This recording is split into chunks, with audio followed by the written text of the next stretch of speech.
Hey y'all, it's Dr. Shamanda. Welcome back to my channel where we talk about all things mental health, personal finance, and overall strategies to live your best life. Alright guys, if you're new here, I am a licensed mental health and addictions therapist in North Carolina, and I specialize in financial therapy. But on this channel, I talk about personal finance, so the intersection between money and mental health. But today we're talking about something else. Well, it's related to money, I'll say. I'm going to talk to y'all because it's the last day of March. And I'm going to tell you why this month I decided to quit Facebook and Instagram for good. Or at least until the end of this year, okay? Like, I can't. All right, let's get into it. First of all, I want you to ask yourself first, are you on social media platforms? And I'm saying social media, but I don't, for some reason, I don't include YouTube as social media. I don't know. I guess because Google and YouTube are like search engines, and it's just a little different for me. It definitely feels different for me. Obviously, you're on YouTube. You're watching this video on YouTube, so obviously you're like pro YouTube, I'm assuming, right? But social media, like like Facebook and Instagram, are just not doing it for me anymore. And I did maybe it was around 9 months, 1 year to 9 months to a year sabbatical a couple years ago as well. I did take like 2 years off of YouTube it also at one point too, but that was because I was like moving around and I had a lot of transitions in my life at that time. But this feels different, y'all, and so I want to talk about why I decided to get off social media. I'm going to talk about the personal reasons, but also the business reasons and the money financial reasons. Okay, now if you can relate to any of these, comment below, okay? Because let me know I'm not alone. I'm not crazy over here, okay? All right, the first one is the reality. It's a very low engagement over there. Now, you know, I might get like on a low day, I might get 100 views in my videos or something like that, which is fine with me because I have 3,000, it's just a little over 3,000 subscribers. So for me, that's actually a good number for my small channel. But but Facebook and Instagram have like almost 10,000 followers. And then I have between followers and actual friends on Facebook, it's like 6,000. It might actually be 7 because I have 1,000 something on my like professional page, and then I had a page for my movie, for my book, and like across all of those, it's closer to about 10K probably.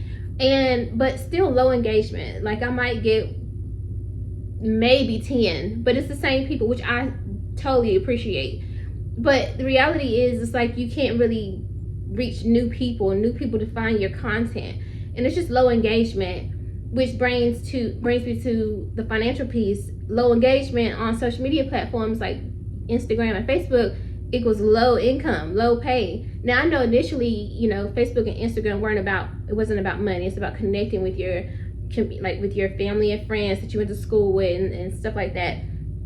But as someone who's a business owner and entrepreneur, I also think about the time that I'm investing, especially if I'm putting out content that is educational and valuable and it's free for me. But the platforms, they're getting money because they're posting ads, and so I'm bringing you eyes to my page, my profile, but you're not giving me anything but a couple cents. And I mean literally, this is my payout for this month, for last month or whatever, $2 and something cent. I don't remember what it was.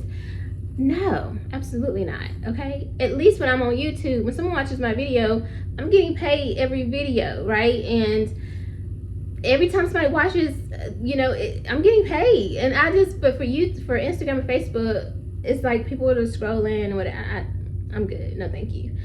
So the second thing is I had to ask myself, like, what am I actually building over here? On YouTube, it's a true community for me. Like, it's like we're all locked in together. People come week to week to see what I'm posting, where my goals are, what information and new education or experiences I can share with them to help them on their journey. It's a real community that is valuable. It's a win-win. It's mutually beneficial, right? When you watch my content, I get paid for that, and it allows me to serve. When I put out content, I'm giving out free, valuable information that I usually charge for. Let's be for real, right? In my one-on-one sessions, you know what I mean? Or coaching. So it's a win-win. Over there, it's like people just scroll, like they may not even interact, they may not even engage, they may not even comment, and guess what, that equals $0. So it's like it's just not worth it to me.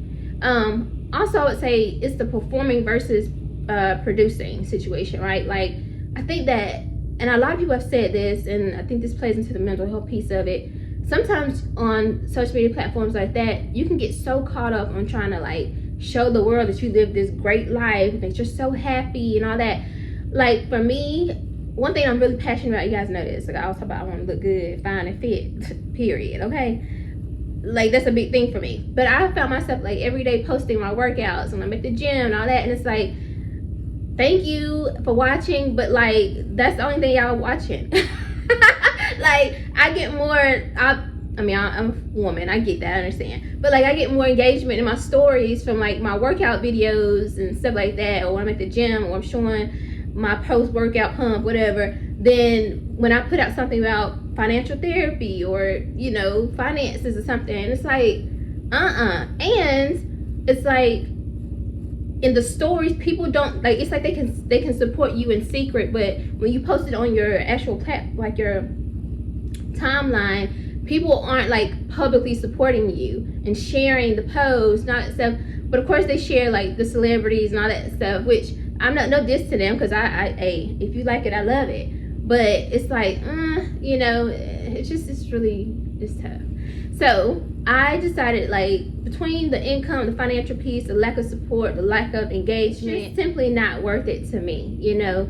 And my family, friends, they know how to reach me. If it's, you know what I'm saying, you need to reach me, you know how to text me and call me. I ain't gotta be on here, you know what I mean? And I think that's another thing too, let's be for real. Like, family and friends, sometimes they don't reach out to you because in their mind, I'm guilty of this too, it's like, I just liked your post from yesterday, so clearly, you know, I think I'm reaching out, like, or I'm saying hey, or hey, I'm good, are you good, I see you good. But that can't replace the texting you or calling you and say, hey, just checking in on you, see how you doing today, or whatever. Like, but some people truly think, and I had this conversation with somebody else, some people truly think that it's the same thing. It's like, oh, I just liked your post we was at the gym this morning, so I don't need to check in with you. Like, obviously you're good, you don't need nothing, right?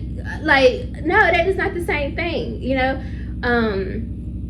And you know, and I'm gonna say this, and y'all believe this in this or not, I don't know, and I don't really know much about this, but I've heard this term, and I'm like, this is probably fit, monitoring spirits. Like, I don't know if that's real or not, but, and I'm not trying to be on no woo-woo stuff, but I'm just saying, like, sometimes it feels like people just watching you to see, like, are you gonna win, or are you gonna fail? And sometimes I'm like, they're kind of hoping you fail. Like, you know, and maybe it's just me, you know, some trauma stuff that I'm, you know what I'm saying, from past, whatever, but like, I'm like, do you want this? Like, you know what I'm saying? Like, you just watching it, but you're not sharing nothing, you know. And I get, people probably feel that way about me. There's some things that I don't share because of who I am and my professional background. I can't share certain things because to the public, that's me endorsing that and saying, yes, this is good. Like, if you sell herbs or something and I share that, it's like me saying as a therapist that I recommend this, and people don't understand. I was about to go on a tangent, but anyway, they get mad because you don't share, and they be like, "Oh, I ain't sharing your stuff because you ain't sharing mine." You know what I mean? Listen, I get it, baby, but me and you ain't the same, and I'm not saying I'm more important than you, but like, people look up to my opinion, like they value my opinion, and I can't be sharing your.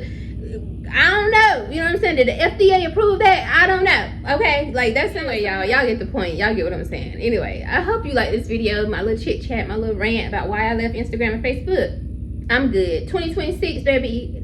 I'm not gonna see y'all on there. I might come back in 2027, God willing. You know what I'm saying? I'll pray about it, see if he want me over there or not. We'll see. But in the meantime, I'm going all in on YouTube. So if you are from YouTube, if you are from Instagram and Facebook, make sure you subscribe. Lock in over here with me, because this is where I'm bringing all my content, all my updates, everything. Might even post some jump pics soon. Anyway, y'all, I love y'all, and I'm so grateful to have you over here. And I hope you like this video. And if you do, like, comment, subscribe, share. Make sure you tell me, are you on social media platforms? If you aren't, why? If you are, why? I'm happy to hear it all. No judgment. All right, I'll see you guys next time.